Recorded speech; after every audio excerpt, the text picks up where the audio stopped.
The sound of a barrier closing and powering back up again and again. Something isn't right.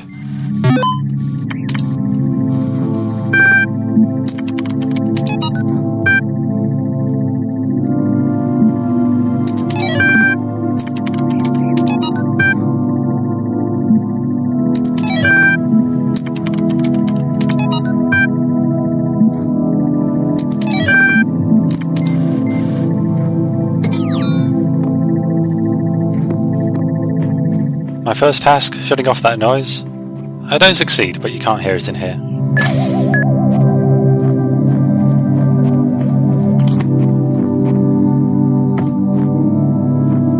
The laser over here dips down. That's not an accident. It allows you to cut it off, and that's enough of a clue. Over here, blue lights open doors. There aren't any fewer puzzles in C4 than plenty of other places we'd seen. But for some reason they're a lot simpler. That's why this video is a lot shorter. Thematic reasons, maybe? This is the downbeat episode before presumably a redemptive ending, the point in the story where things seem insurmountable.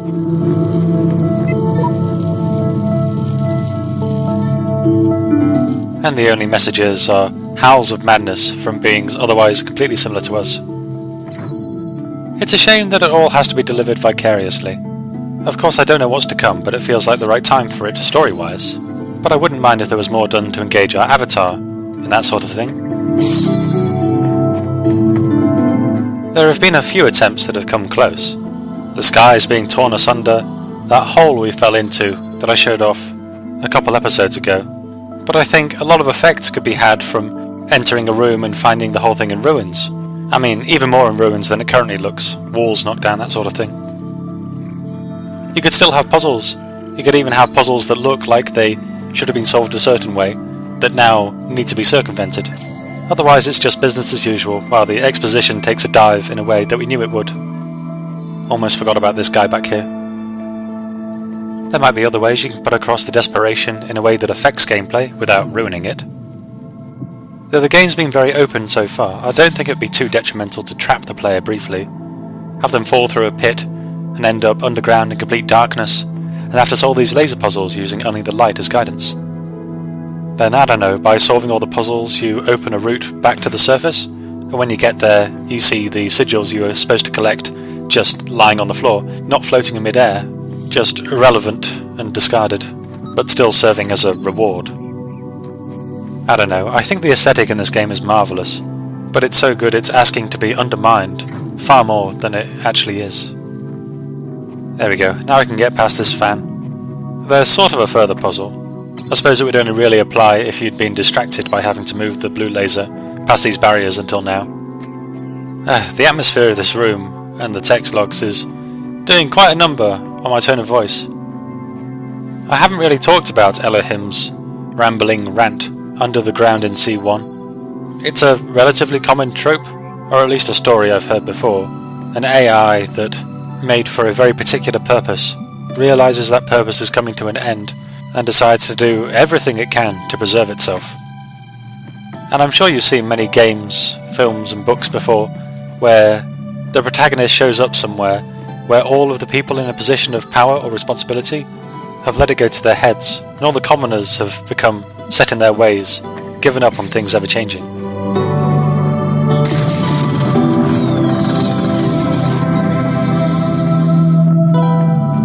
And then the protagonist comes in and sort of naively bumbles around until things resolve themselves one way or another.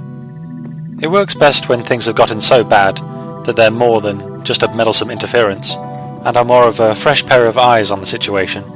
We've pretty much got to assume that's what we are. It probably wasn't always like this. Elohim's underground room, with the walls shaking apart as he rants over and over and over to himself. At one point even our dungeon master must have been a bit less jaded. And then most of the best stories take place during a serious tipping point in wherever they're set.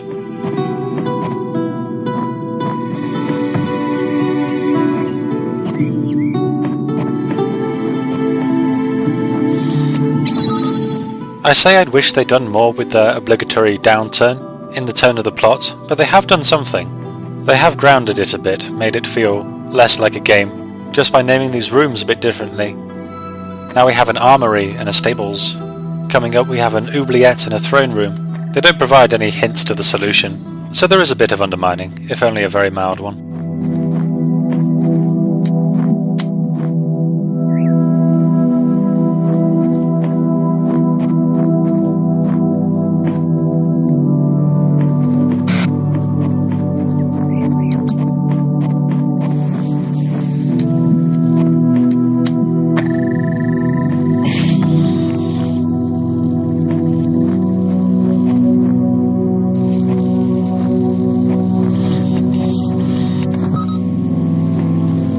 These stables are quite tricky actually, they're quite limited.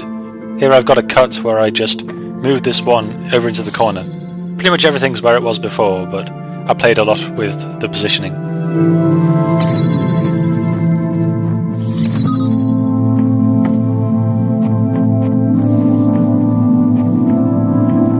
In fact, it's all about positioning. Some more play, another iteration.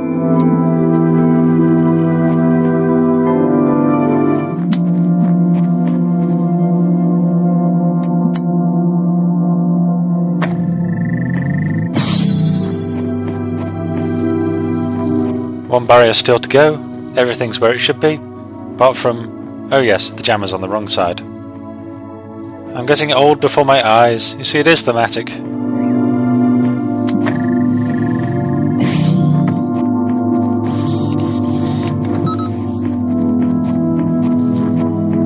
But without the jammer on this side, I can't move the first connector without locking myself out of the rest. Again, reposition. Wander our allotted space, repositioning. That's what we do all day. Like a horse in a stable. Yeah, it's a forced simile, but I got there.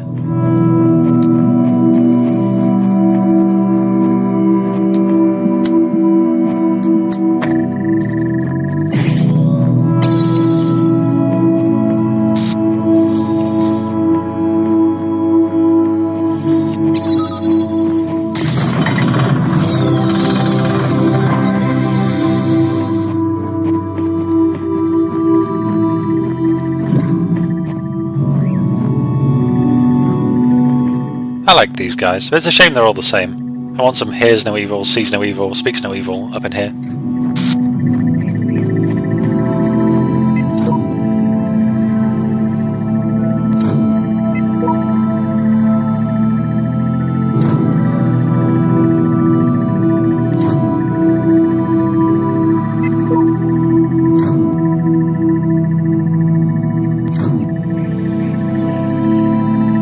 Samsara and the shepherd are becoming almost intolerable. Sheep has a legitimate grievance that is interfering with their ability to progress. All Samsara can say is, carry on, it doesn't matter. And all the shepherd can say is, carry on, everything matters.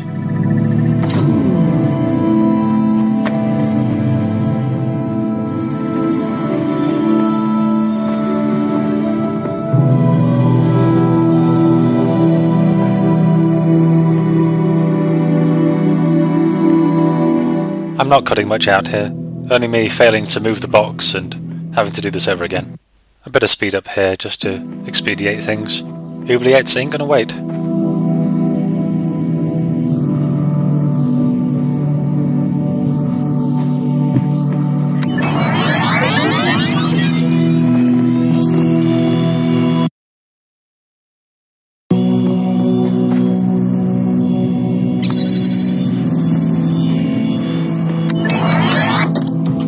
For some reason up until now I hadn't bothered to look up what samsara means.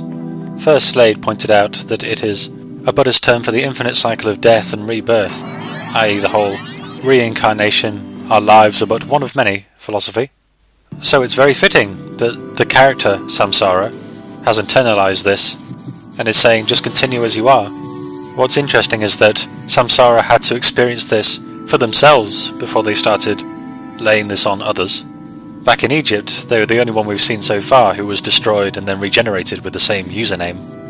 Also, the layout is really appropriate to the name Oubliette, except we're the jailkeeper, and that box is now trapped in there forever. I had a moment's hesitation where I wondered whether I should have put the connector in there instead, as it could have prevented the buzzer from moving and made the connection at the same time. but this works out well enough.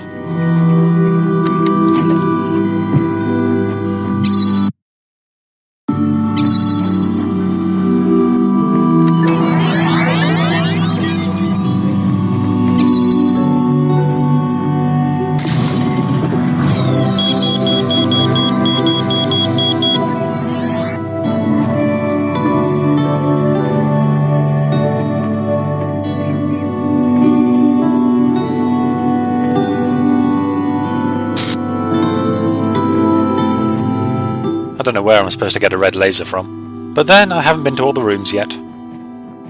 The text logs then, that's why I talked about this hub undermining some of the others, but not quite enough, because the text logs carry most of the weight. As you should hopefully well remember, dog is fine, and the first log is about pets. It's an appeal towards the sort of people who would hold their pets in a rigor mortis grip until they suffocated. It basically says, release them, or at least open some windows and leave some dry food around, as your fetid corpse will only be temporary sustenance. It doesn't say that last bit, but it's heavily implied. Not sure why I always try walking into these fans. I suppose because it would be a remarkable oversight if I failed to, and that was necessary.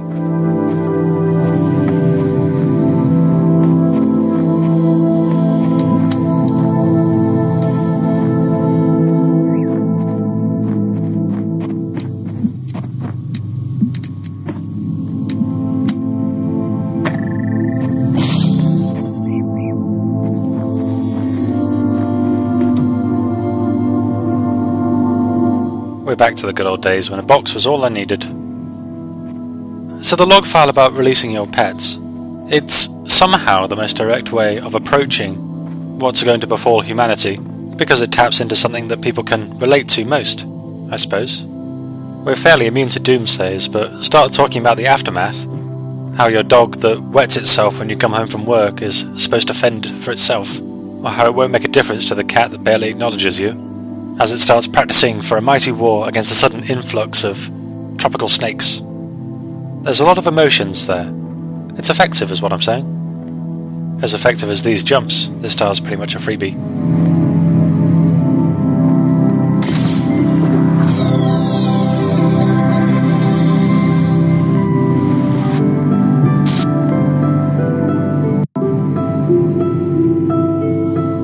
I may have been a smidge overcautious with my jumps.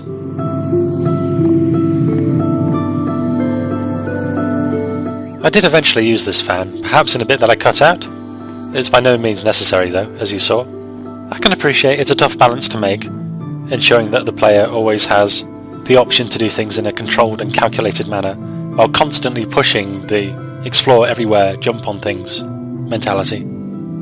Saying all that, I don't know if there's an option here that doesn't involve doing what I do next. It's pretty silly, and I was immensely hesitant because no part of it felt right.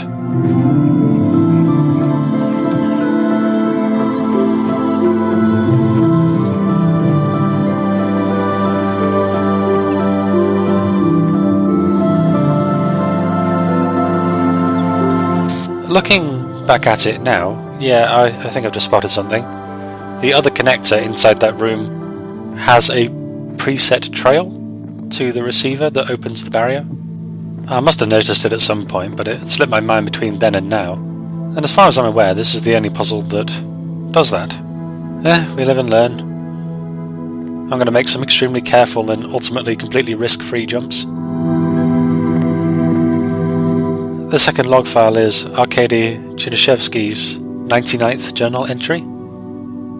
All it says is, Sarabai, that's Nadia Sarabai, the Institute coordinator. Sarabai gone, lost day to grief, unable to focus. Drennan, that's Alex, working as if possessed. Does she sleep? Getting tired.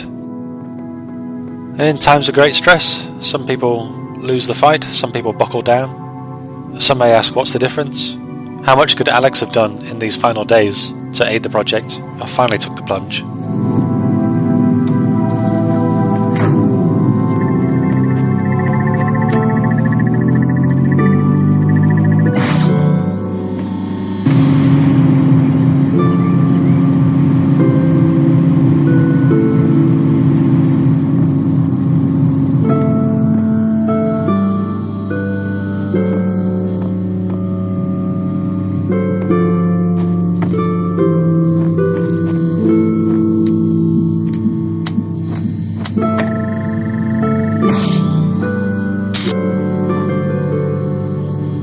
I'm doing such nonsense here. Something about this room just absolutely threw me. It's far too easy to break. If I'm being generous and saying that's also thematic, well, it means that the integrity of the puzzles has fallen apart and we can pretty much do as we please. A solution will pop out regardless. This game deals with a lot of themes, and the loss and the grief is a big part of that. I don't know how you're supposed to feel qualified to talk about it, so I'm not really going to. I do know that the 5 stages of grief is pretty much nonsense. I mean, they're all things that someone can feel, but not everyone will. It's not all the emotions you can feel. They can occur in all sorts of orders, they can show up in all sorts of other things. It massively depends on the surrounding environment. So one with a lot of positivity can lead to a lot of acceptance. It also massively depends on the nature of the thing being grieved. The fact that all of this is basically like a terminal illness with the virus means there's a lot of time to wrestle with it. Yes, people will have to dwell on it, but they'll also have the chance to suppress it. Which apparently is a good outcome in grief. A lot of studies have shown that suppressing it, not trying to spin it around in your head or attempting to come to terms with it, in finger quotes, that's the way to go. Of course, in this case we've got dealing with your own impending demise at the same time, and I'm rightly clueless about that. Oh really? Finally, he hangs a lampshade on it. That doesn't help, you know, it doesn't work on something irritating.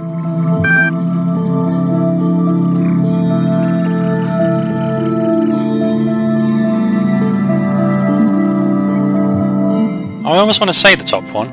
The pure logic of mathematics is almost transcendent. I don't want to brush things aside though, and if you care only about truth, mathematics is the place to find it.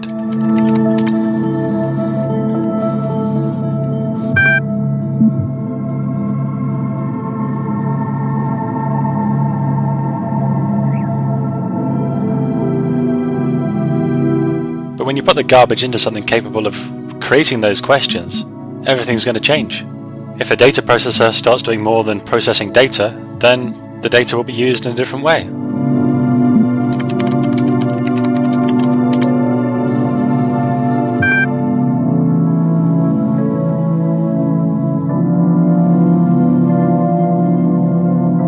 My logic has just been to have as loose a tolerance as possible, since we're lacking more substantial information. Just get on with things.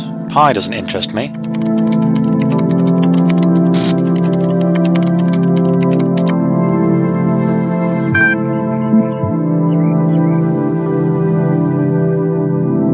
Haha, what? Hold your horses indeed. My ideas aren't partisan.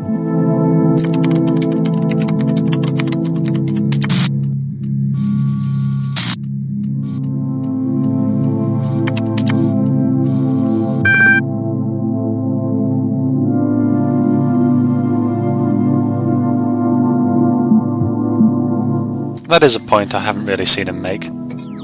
We are a part of the machine. How do we know our thoughts are our own? This is a much shorter montage of me trying and failing to get this star. Again, see if you can work it out, if you subscribe to the Us part of Let Us Plays.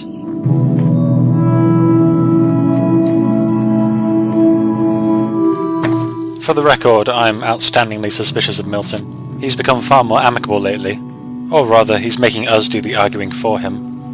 One of the best ways to get people on your side is to make them think that they came up with the idea, agreeing with everything they say and extrapolating a little bit. An even better way is to get them to do you a favour, and I've already shown I'm willing to do that. So he's got me right where he wants me, which in turn means he's right where I want him. Which ultimately means it's kind of zero-sum. I gave it an honest try, but I really don't see how I'm supposed to do this. The video's getting on, so I'll just say that the final text log is called Contraries, just like the one on floor 3, and it's the same log file, except shorter, slightly more corrupted. I did spot a ladder over here. I do like that you can see them from the other side of the wall. It allows you to get out of this area if you get inside it, so useless. Here we go, here's the solution. Once more, I've got no idea whether this was intentional, or whether it is again emphasizing that together you and yourself can overcome any obstacle.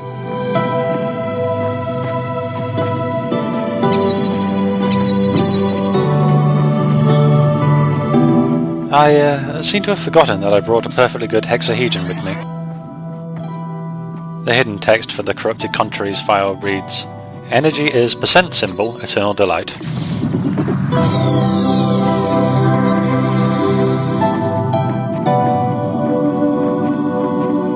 So next time we'll be heading further up the tower, and everyone involved will be a heck of a lot happier, because the more you dwell on grief the more it hurts, and being manically happy is a much better alternative.